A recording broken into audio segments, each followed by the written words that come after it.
Hello everyone, welcome to my channel. In the last class, I discussed Fourier sine integral representation and Fourier cosine integral representation. Today, we are going to discuss a new topic, it is Fourier transforms. Actually, this is similar to Laplace transform, and Laplace transforms already I discussed in one of my video. Okay, and this Fourier transformation is used in engineering problems as well as in the field of medicine. Okay, now let us check what is Fourier transform of a function. Okay, Fourier transforms.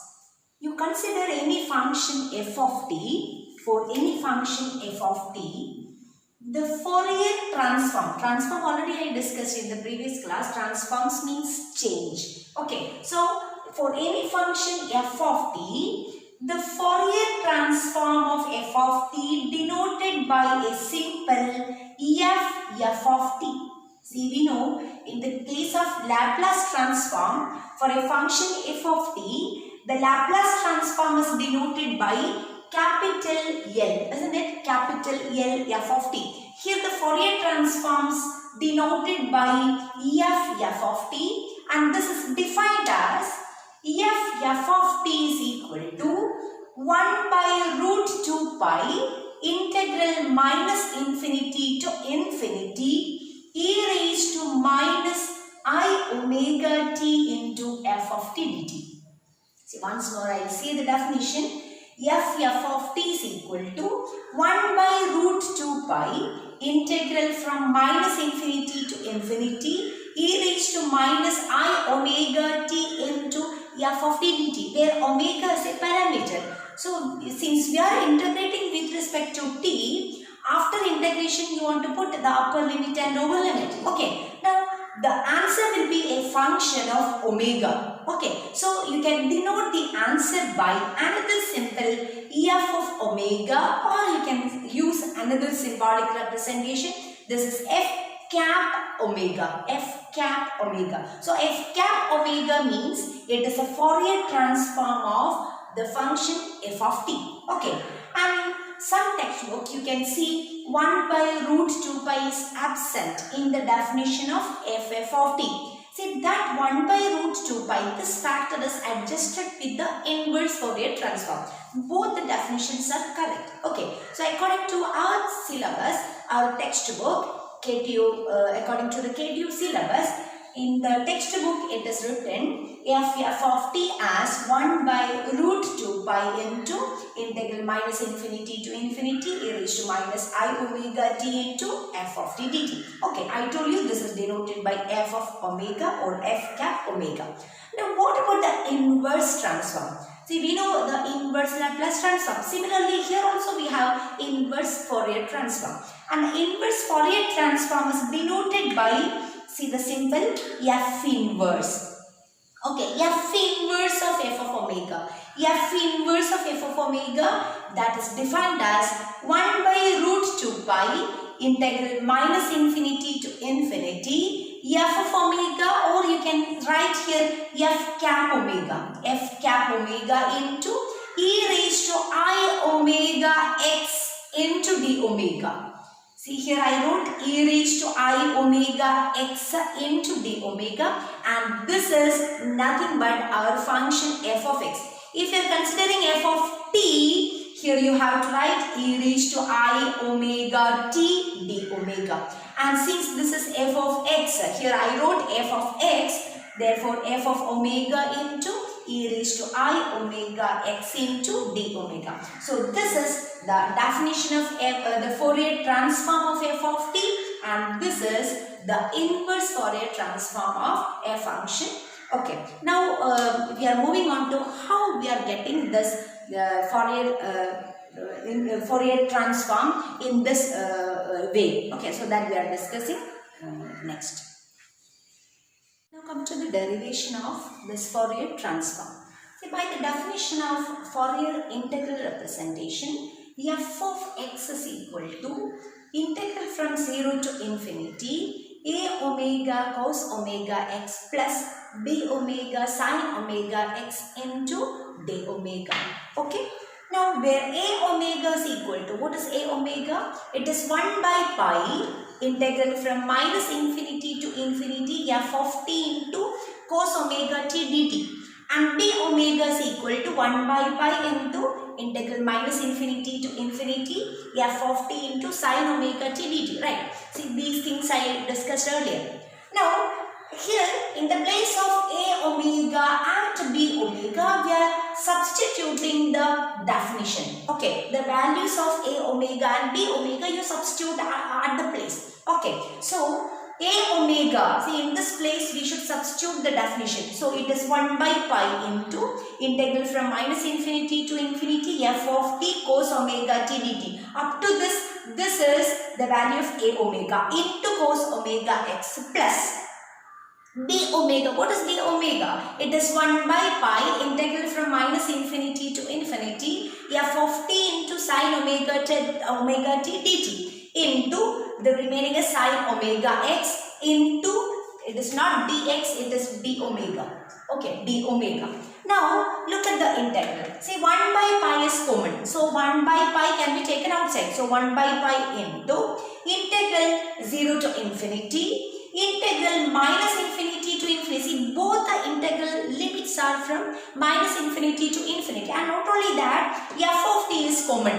Okay, therefore you can take f of t outside as a common factor. So when you are taking f of t as a common factor, look at the remaining functions. It is cos omega t into cos omega x plus sin omega t into sin omega x, and common we have dt into d omega. So what we did actually, in the place of a omega and b omega, the actual definitions we substituted, and the common factor f of t we are taking outside. 1 by pi is also a common factor, it can be taken outside. So this is the value. Now look at the term inside the simple bracket. What is it? It is cos a cos b plus sin a sin b form, isn't it? And can you recall cos a cos b plus sin a sin b? It is nothing but cos a minus b, right? So cos omega t cos omega x plus sin omega t sin omega x can be replaced by cos of a minus b. That means cos omega t minus omega x.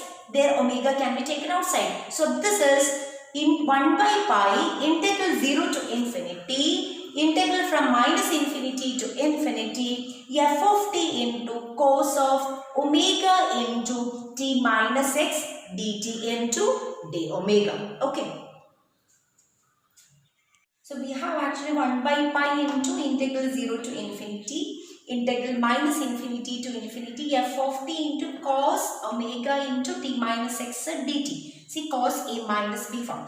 And here you can see the limits of integral is from 0 to infinity. Now look at this step. It is, instead of 1 by pi, I wrote here 1 by 2 pi. How and also integral from 0 to infinity becomes integral from minus infinity to infinity. Look at the difference between the limits of integrals. See, in the previous step, both the first integral limit is from 0 to infinity and second is from minus infinity to infinity. But in this step, both the limits of integrals are from minus infinity to infinity. The first one is from minus infinity to infinity, second is also from minus infinity to infinity. How it 0 to infinity changes to minus infinity to infinity? There's a reason. See, we have cos omega into t minus x dt. Okay. And this function, cos function is, it is an even function in omega, isn't it? It is an even function is omega. How will you prove cos function as an even function?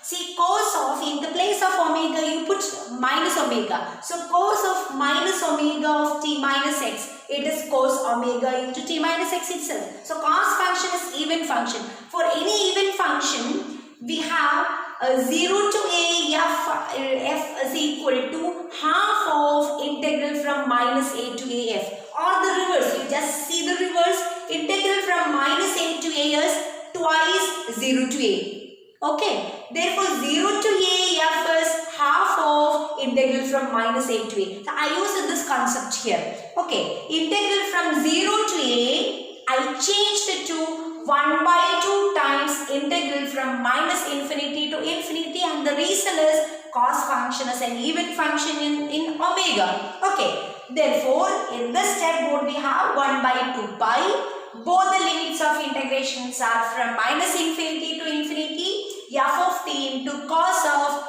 omega into t minus x dt into the omega. Okay, so this one important step. So keep in mind the reason. Now 1 by 2 pi integral from minus infinity to infinity. Now what I did here is I subtracted one term.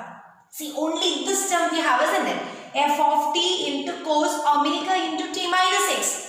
I wrote one more term here. So you see the term, it is minus I into the imaginary I into f of t into sine omega into t minus x dt into d omega. See, here we have cos omega into t minus x, and I introduced another term sine omega into t minus x dt. So when you are subtracting such a term or introducing a new term, do we have any change in the value of the integral?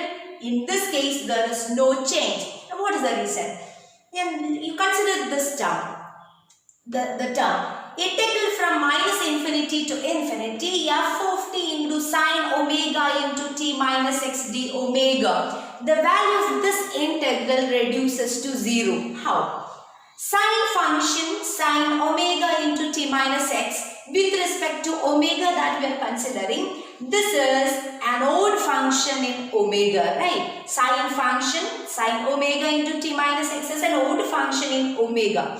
Therefore, by the property of definite integral from minus a to a, an odd function, that value will be 0, isn't it? Since f is an odd function, minus a to a, f is equal to 0. Therefore, from minus infinity to infinity, this integral is 0. So, what is happening when I am putting some I into integral from minus infinity to infinity f of t into sine? That is also 0. So, what I did actually here, I just substituted minus 0, isn't it? See, this term actually we have and minus 0 and 0 I replaced. 0 is same as minus I into f of t sine omega into t minus x into dt into d omega. So, the value will not remains the same. Okay. Now, look at this. F of t is common. So, f of t can be taken outside. Now, the remaining, you see the remaining, it is cos omega into t minus x minus I into sine omega into t minus x into dt. We have cos theta minus I sine theta. You have learned one result. Cos theta minus I sine theta. What is it? It is nothing but a raised to minus I theta. Therefore, by using that result, f of t can be taken outside. And this is of the form cos theta. Here theta is omega into t minus x. So cos theta minus I sin theta. This is e raised to minus I theta. Theta is omega into t minus x into dt into d omega. Okay, now we are coming to the actual definition of the Fourier transforms. Okay. Now, therefore, this is 1 by 2 pi. Now, what we are doing is, we are splitting this exponential to 2. Okay. So, this is 1 by 2 pi integral minus infinity to infinity. Integral minus infinity to infinity f of t into, this can be splitted as e raised to minus I omega t into e raised to I omega x. How this is positive I omega x minus into minus, it becomes e raised to I omega x into dt into d omega.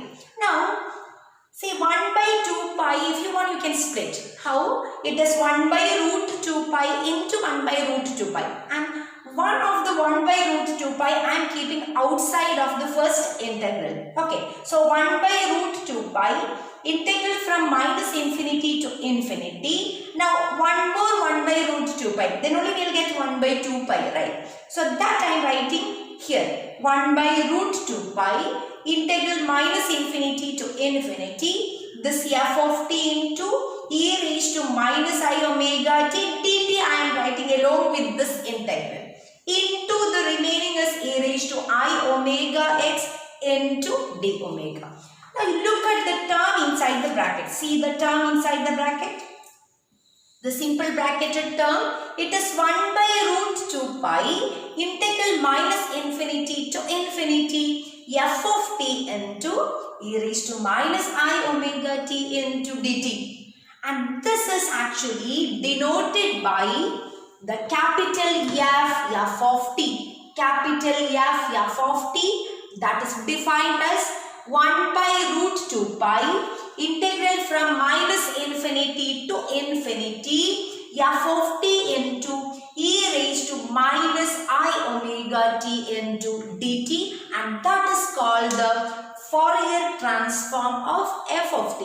And I told you already, when you are evaluating this integral, it should be a function of omega. Therefore, it is denoted by f of omega or f cap omega. Okay, so this is the derivation of Fourier transform of a function f of t. So we have f of x is equal to 1 by root 2 pi integral minus infinity to infinity 1 by root 2 pi integral from minus infinity to infinity f of t into e raised to minus I omega t dt into e raised to I omega x into d omega when you are splitting the exponential to 2. And I told you the term inside this bracket, the simple bracket, this is denoted by the Fourier transform of f of t, that is f of t, which is equal to 1 by root 2 pi integral minus infinity to infinity f of t into e raised to minus I omega t into dt. This is the Fourier transform of a function f of t. Okay, now what will be the inverse Fourier transform? The inverse Fourier is denoted by f inverse of f of omega. F inverse of f of omega, what is it? What is the inverse function? If you are taking f inverse, we will get the same function f of x. So, f of x is equal to 1 by root 2 pi integral minus infinity to infinity f of omega into, see this integrand is replaced by f of omega. So, f of omega into, the remaining is e raised to I omega x into d omega. This is called the inverse Fourier transform of a function. Okay, so you have to learn the Fourier transform of a function and the inverse Fourier transform of a function. Okay, see I told you 1 by, in a few textbook 1 by root 2 pi is absent. If 1 by root 2 pi is absent, that should be adjusted in the inverse. So in the inverse, you have to write 1 by 2 pi. That's the difference. Okay. So remember, either 1 by root 2 pi into integral minus infinity to infinity f of t e raised to minus I omega t dt. In this way, when you are writing the Fourier transform, the inverse Fourier transform will be again 1 by root 2 pi integral minus infinity to infinity this f of omega into e raised to I omega x into d omega. So that's all about Fourier transforms and Fourier inverse transform. Thank you very much.